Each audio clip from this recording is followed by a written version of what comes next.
हाँ दोस्तों, next question आपको दिया गया था। तीसरा क्वेश्चन है आपका कि द्विघात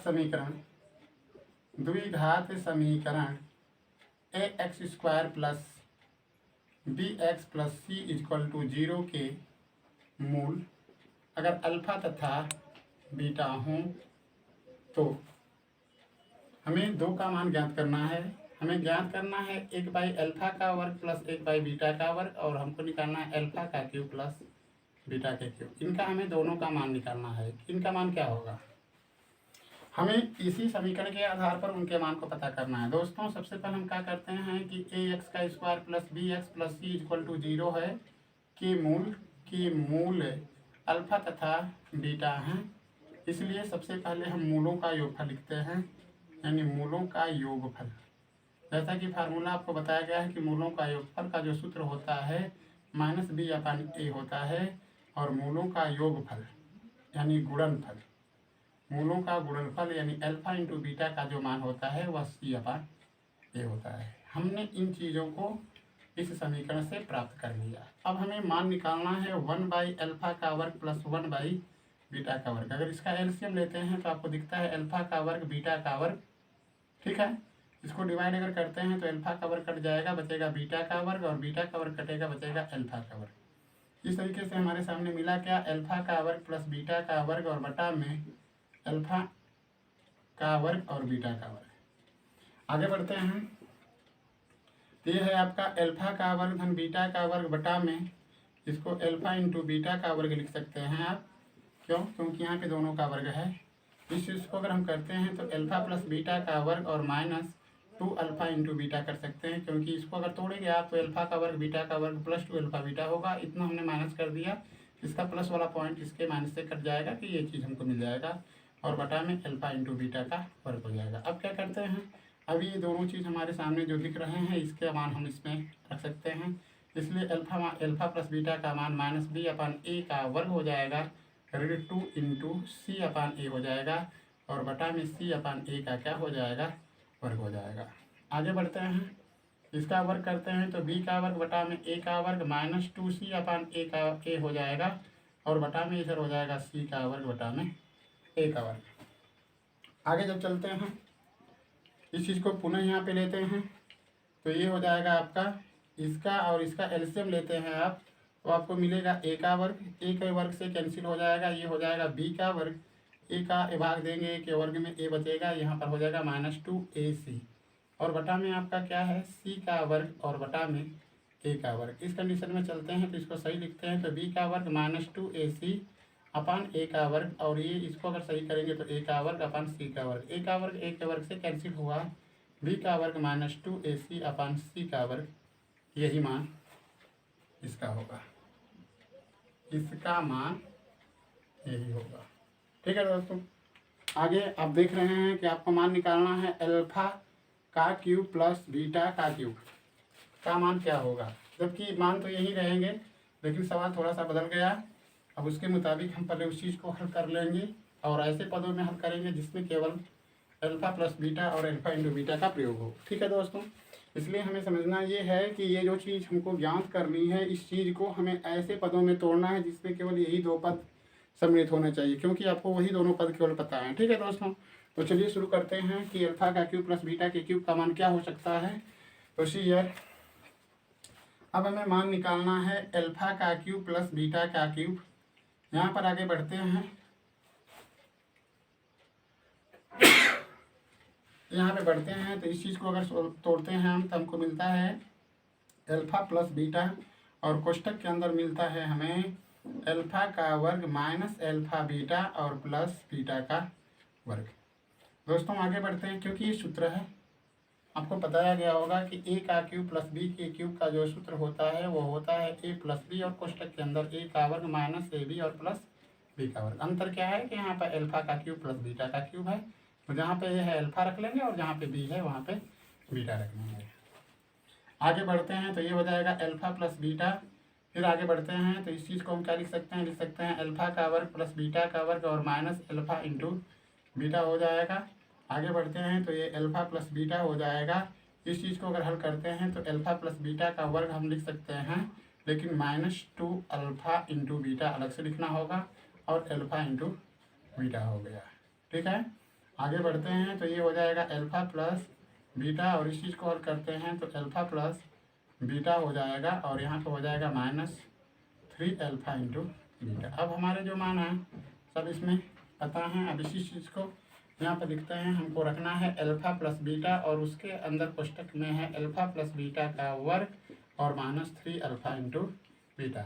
अब इसके मान को यहाँ से देख करके हम रख लेते हैं। ये हो जाएगा -b/a हो जाएगा, कोष्टक के अंदर -b/a का वर्ग हो जाएगा, -3 गुणित c/a हो जाएगा। आगे चलते हैं तो ये -b/a हो जाएगा, इसको अगर हल करते हैं तो b का वर्ग और बटा में a का वर्ग -3c/a हो जाएगा। आगे चलते हैं तो -b/a हो जाएगा, इसका एलसीएम a का वर्ग होगा, यानी ये हो गया b का वर्ग और -3ac। ठीक है, अब इस पद का इसमें मल्टीप्लाई कर लेंगे। जब मल्टीप्लाई करते हैं तो क्या मिलता है, -b का गुणा जब प्लस b के वर्ग में करेंगे तो -b का क्यूब हो जाएगा, -b का इस पर गुणा करते हैं तो +3abc बटा में a के वर्ग का गुणा a में करेंगे a का क्यूब। इस तरीके से ये मान जो हुआ a अल्फा का क्यूब प्लस बीटा के क्यूब का हो गया। धन्यवाद दोस्तों।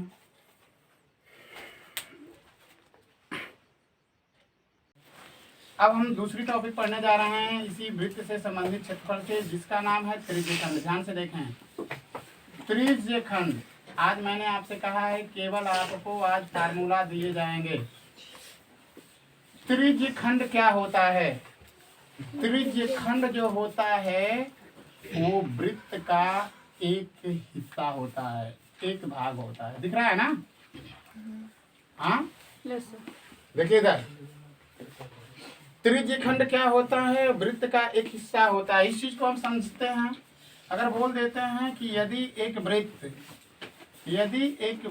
जिसकी त्रिज्या अगर r हो, ध्यान से देखें, एक वृत्त बना दिया गया और इस वृत्त की त्रिज्या जो है r है। ध्यान से देखना है, ये वृत्त की त्रिज्या r है। हमने कहा कि त्रिज्यखंड जो होता है वह वृत्त का एक भाग होता है, यानी वृत्त से ही काट करके ये बनाया जाता है। अगर एक त्रिज्या ये है और यहाँ केंद्र से एक दूसरी भी हम त्रिज्या खींच देते हैं और इसका नाम Q दे देते हैं, तो यह जो आकृति आपके सामने दिखाई दे रही है POQ की, ये आपका त्रिज्यखंड है। ठीक है, ये आपका त्रिज्यखंड वाला हिस्सा है। त्रिज्यखंड के कहने का मतलब ये चीज, आपको इसको हम बाहर कर लेते हैं ताकि समझ में आए। बात समझ में आ गया? ये जो चीज हमने निकाला है तो कंफर्म है कि ये आर था, ये आर था, ये दोनों आर थे। यहाँ पे ओ था, यहाँ पर हमने पी लिखा है और यहाँ पे क्या लिखा है, क्यू लिखा है। ये दोनों वृत्त की त्रिज्याएं हैं और ये जो चीज होता है ये वृत्त का चाप कहलाता है, वृत्त का चाप। और इस चाप को हम एल से भी प्रदर्शित कर सकते हैं, मतलब ये त्रिज्या और ये चाप एल है। अगर हम मान लेते हैं यह हमारा इस वृत्त का एक हिस्सा है, यानी यह एक त्रिज्यखंड है और ये त्रिज्यखंड का ये चाप है। अगर इस चाप द्वारा इस त्रिज्यखंड पर अगर थीटा कोण आंतरित होता है, थीटा अंश का कोण, यानी ये जो चाप है आपका यहाँ पर थीटा अंश का कोण अगर आंतरित करता है तो सूत्र पहला बनता है त्रिज्यखंड का क्षेत्रफल। तो पहला सूत्र बनता है आपका त्रिज्यखंड का क्षेत्रफल। त्रिज्यखंड का क्षेत्रफल, इसका सूत्र होता है, ख्याल करना है, ये चाप द्वारा केंद्र पर बना कोण है तो कन्फर्म है कि थीटा बटा में 360 अंश गुणते पाई आर का वर्ग। ठीक है, ये सूत्र आप तब लगा लेंगे जब चाप द्वारा यहाँ पर आंतरिक कोण दिया होगा और वृत्त की त्रिज्या पता होगी। ठीक है, एक दूसरी स्थिति आती है, यदि वृत्त की त्रिज्या यदि वृत्त की त्रिज्या r तथा वृत्त का चाप l पता हो तो वृत्त का तो त्रिज्य खंड का ख्याल करना। यदि ये वृत्त की त्रिज्या का मतलब नहीं, वृत्त खंड, यहाँ पे ध्यान देना है। यदि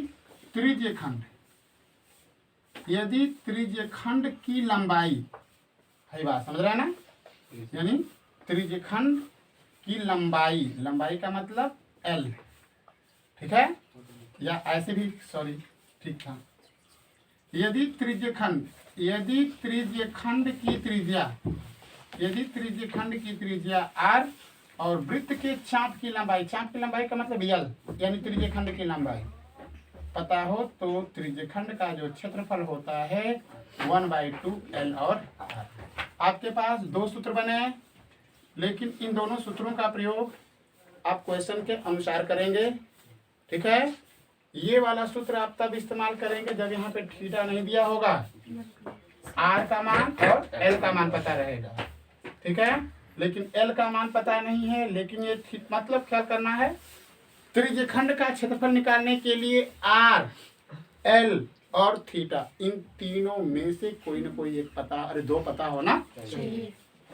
थीटा और R की मदद से भी हम त्रिज्य खंड का क्षेत्रफल निकाल लेंगे, R और L की मदद से भी हम क्षेत्रफल क्या कर सकते हैं, निकाल सकते हैं, ठीक है। तो इसको नोट कर लीजिए, तब आगे बढ़ते हैं।